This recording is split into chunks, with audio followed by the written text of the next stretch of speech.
Ken, What up, Will? I'm going to name some very famous artists. I want you to tell me what they have in common. Roll. Frank Sinatra, Bing Crosby, Dean Martin, Billie Holiday, Elvis Presley, Sam Cooke, Rod Stewart, Bob Dylan, and the Supremes. Wow. Other than that's like a list that we would dream up, they all have one exciting song in common, my friend. What's the name of the song, Ken? Blue Moon. Blue Moon.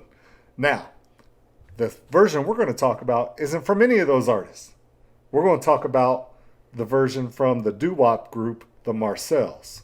Nice. And here's the thing, man.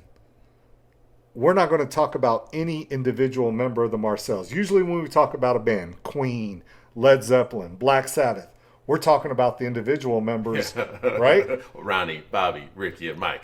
Yeah, I did that. Okay. But okay. yeah, you are correct. You are correct. Okay, New Edition. So that's my point. There's not one Wikipedia article on any individual in the Marcels. And, before we chose this song, yeah, I didn't know much about the Marcels. Or no, I'd heard the song. I didn't know who they were. So here's what I know about the Marcels, the band. Okay? They're in the Vocal Group Hall of Fame. Believe it. Absolutely. Okay? And they were a racially mixed doo-wop group from Pittsburgh, which in 1961... Yeah. So, and considering they at least formed 60 or late mid-50s, that was very progressive. Absolutely, man. This is before the March on Washington. This is before any civil rights legislation. Yeah. This is, yep. They were like, man, we're going to make some good music. Wow. Yeah. So there is something to be said about this group, okay? But really, this song is bigger than this band. Now, this version, the Marcels version, number one in 1961, and I'm sad because I honestly thought going in it was going to be our first song from the 1950s. Yeah, because you hear it and it's doo-wop, and exactly, I was thinking the same thing, brother. We're going to have to pick a Chuck Berry or Little Richard song, man, and just go with it. Hurt my feelings that way. Right? Okay, so, dude, this song, Rock and Roll Hall of Fame, 500 songs that shaped rock and roll. It's appeared in movies during the time and later on. Yeah. Okay, this song was so popular when it was released. The DJ, Murray the K, right? Remember Murray the K, the fifth Beatle? Yeah. Okay, he played this song 26 times on one show at its peak. Wow. It was that okay, dude, we have covered cover songs before on this show. Yep. We've talked about cover songs. We've compared the originals to the covers. What makes this one different from other covers?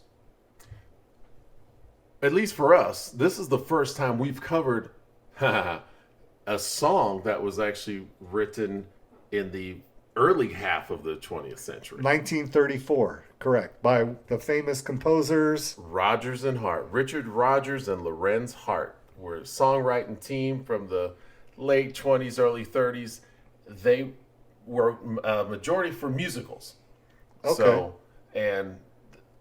So musicals were the pop music of the time, right? Radio, original. So what people would do in musicians, they would learn the popular songs, and those became the standards. So a lot of, actually, Rodgers and Hart's repertoire of songs they wrote are considered jazz standards today, because almost 100 years ago, those were the popular songs that you were hearing at dances and whatnot.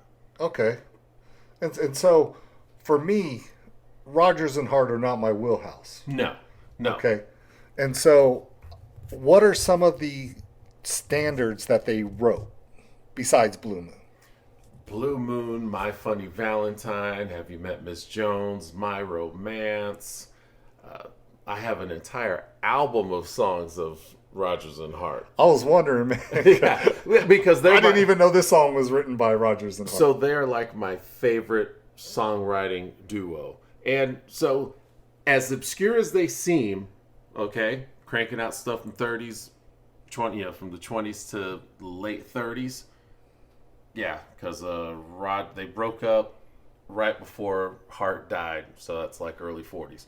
So they were writing the pop song, the standard songs that everyone was listening to at the time. Got it. So they influenced everyone. So like when we talked about Queen and about how they wrote their song was almost theatrical. Yes. Because of the music they were listening to growing up as a child in the 40s in the household. Another songwriting team that was listening to these guys, Lennon, McCartney. So even though we don't know who Rodgers and Hart are, they've influenced us in what we listen to in pop music. And 80 years later, we don't even know. Y'all don't know, but you're going to learn it now. We know today. Okay, good. Now, the reason we're talking about the Marcel song is because it's really the defining representation of doo-wop music. Yeah. Okay? And doo-wop music has some criteria in order to be considered doo-wop. Okay? And there's a few things going on here. One, when you have doo-wop, you have a vocal group that ranges like any vocal group, anywhere from a falsetto and tenor all the way to a bass and baritone, right? Yeah, and you normally have at least four singers, 4 different voices. Right. And when we come to the words and the beat and the music, it's really simple. What makes doo-wop unique? So, again, we're talking about Blue Moon. When Rodgers and Hart wrote it, they used the standard jazz progression. So jazz uses a 2 and a 5 chord. All right, nothing ground shaking, but just follow me here. Okay, so this is the first time that Ken has played guitar on our podcast, and so the classic chord progression that they were using was the 1, the minor 6, the minor 2, and the 5. Right? Yep. Okay. So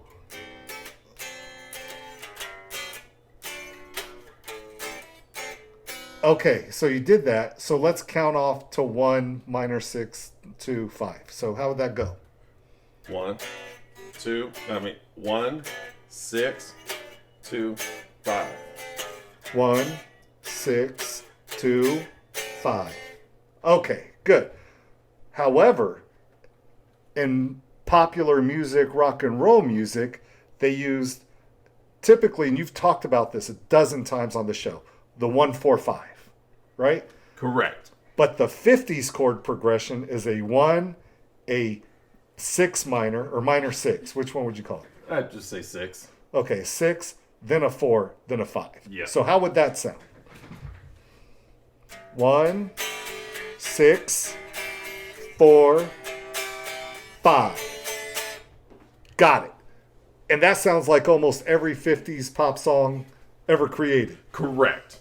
That is that was the standard doo-wop / early rock and roll progression right there. Great. Okay, so this is all making sense to me Yeah. now. So because before, we never played it. We just talked about it, and I'm like, I don't know what you're talking about. And now that you've heard it, like, it all makes sense. Yeah. And that the early rock and roll progression, today, 21st century, where do you hear that? Very prominent.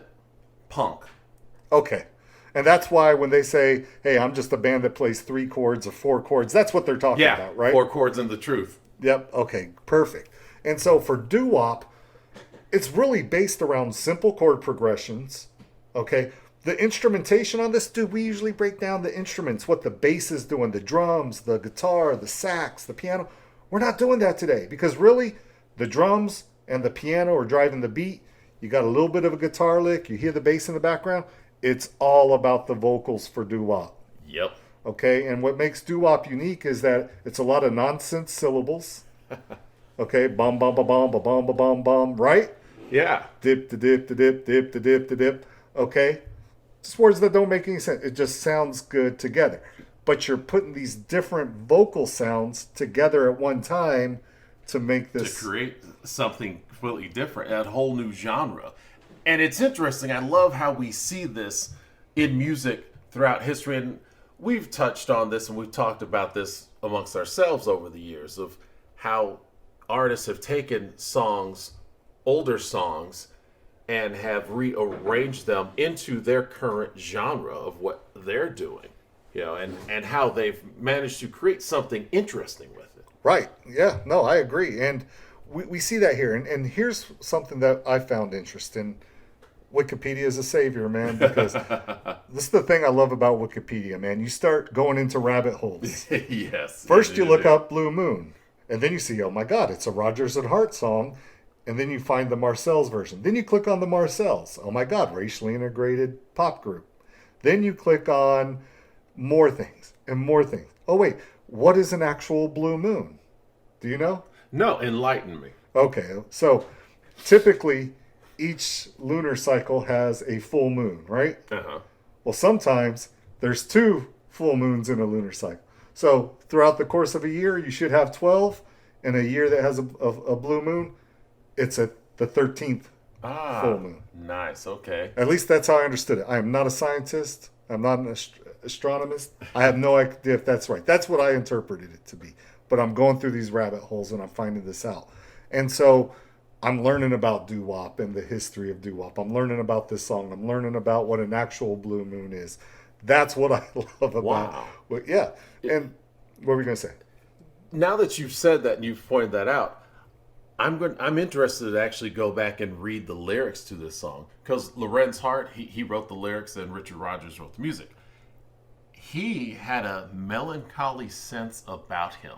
So oftentimes you could read his lyrics and there's just a hint there. And if you read it in the right moonlight, you can depict a bit of melancholy in it. I was not prepared to talk about any lyrics in the song except the nonsense syllables. No, and that's fine. And dang a dang a dang, ding a dong a dong, boom ba boom ba boom, ba ba ba ba ba. Hence is why I said I'm going to go back and. Well, we and don't read have that to now. because I have them right in front of us. but honestly, man, if you look at this song, it's about a guy who's lonely and then he finds love. It's that simple. It really is. Yeah. It's Blue Moon. You saw me standing alone. This guy's alone, right? No love. And by the end, Blue Moon. Now I'm no longer alone. Okay, without a love of my own. So he finds love in the end. But how about that? Worked out well. So many nonsense syllables thrown in by this doo-wop group. But that's kind of what gives the song its texture. That's what gives it its melody, its counter melodies. Brings it to their genre and their time. Absolutely, man. Like I said, huge hit. That's why we're talking about their version. Dude, Frank Sinatra, Old Blue Eyes. We're not talking about him. We're not talking about Elvis, the King of Rock and Roll. No, we're talking about how these kids grew up hearing this song in their home with their parents singing or on the radio, and they got together on the street corner. Yep. And they're like, yeah, let's sing a song. And that's the song that they all knew. And this is what I was talking about, rabbit holes, because I'm reading about the history of doo-wop, right? Uh-huh. And like you said, they're practicing in bathrooms where they can get that echo. They're practicing on street corners so people can hear them. They're practicing anywhere that they can perfect their craft of singing. Just like any other vocal group, like a cappella group would do, right? Yep. And they're creating these sounds to make up for the lack of instruments. Even if they have instruments, we want to feature the vocals. Yeah, for this. They're developing themselves as their instrument. But what I found is that doo-wop was, and obviously, a lot of groups, vocal groups that come out, they can be any color. Okay, they can be black, white, Hispanic, whatever. However, this was very popular among African American youth, doo-wop. And what I find is that groups that may not be as well off socioeconomically are going to find a way. So, what? We can't afford instruments, right? We're going to use our voices. We're going to sing. We're going to practice. Later on with rap, right? Yeah. Oh, what? We can't afford a 10-piece band like Earth, Wind, and Fire. You know what? We're going to use these samples, grab a couple of turntables, and we're going to create our samples and practice our craft. Does that make sense to you? Oh, it absolutely makes sense. This makes sense. And it's not just blacks. It's just that's what Wikipedia was talking about, how popular it was with African American youth. It's just kids without a dime in their pocket, man. Yeah. Oh, yeah. That's why you got Dion and the Belmonts doing it. You got so many other bands that are practicing their vocal melodies with each other. And it's even carried into the 21st century, man. You Yeah. know, because it's funny. We're listening to this track. We're talking about it. Yo, man, my kids watch those acapella films with the girls. Help me out here. I have no idea what you're talking about. Pitch Perfect, I think it's called. Okay. Or anyway, it's 3 movies, and it's about a cappella contest singing.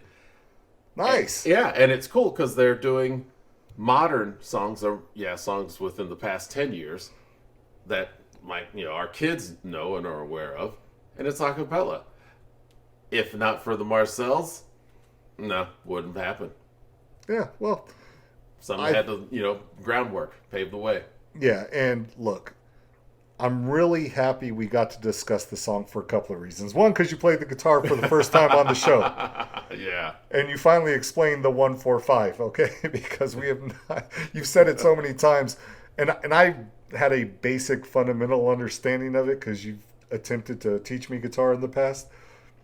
But when you actually say the numbers...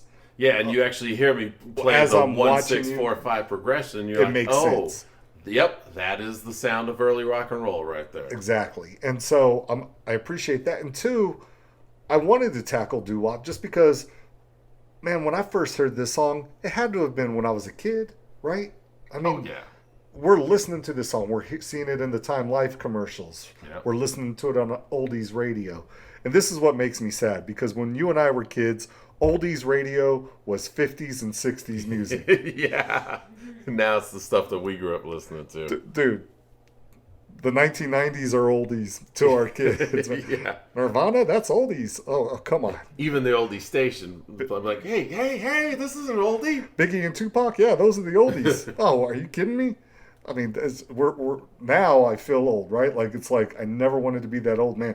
But I was listening to the music of the 50s and 60s, the oldie stations when we were kids, and it just changes your perspective. Man, you can't even hear a song from this era on any pop radio format. This is true. Got to go to Spotify, got to go to YouTube or some kind of streaming service or AM radio.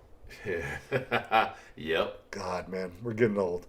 Anyway, look, leave us your comments. Let us hear what you think of the song. When you first heard it, obviously nobody saw the original Marcels perform because they'd be 90. Yeah. Okay. Hey, such is life, right? Oh, and one last bit. So Rodgers and Hart, Lorenz, he died. They, right shortly before they broke up. If Richard Rodgers sounds familiar, because he partnered with Hammerstein. So Rodgers and Hammerstein. Oh man, so he had two great partnerships. Okay. So Sound of Music, that's him. Nice. Okay. Not that I've ever seen The Sound of Music ever. Really? Never. That's one of my 2 favorite movies in the whole wide world. Okay. I'll take your word for it, man. Maybe me and my daughter can watch it one day. I don't know. Probably not. Just anyway. Hey, leave your comments in the comments section. If you enjoyed today's shows, please hit like. And if you want to hear more shows, please hit subscribe. Until then, bye-bye. Peace.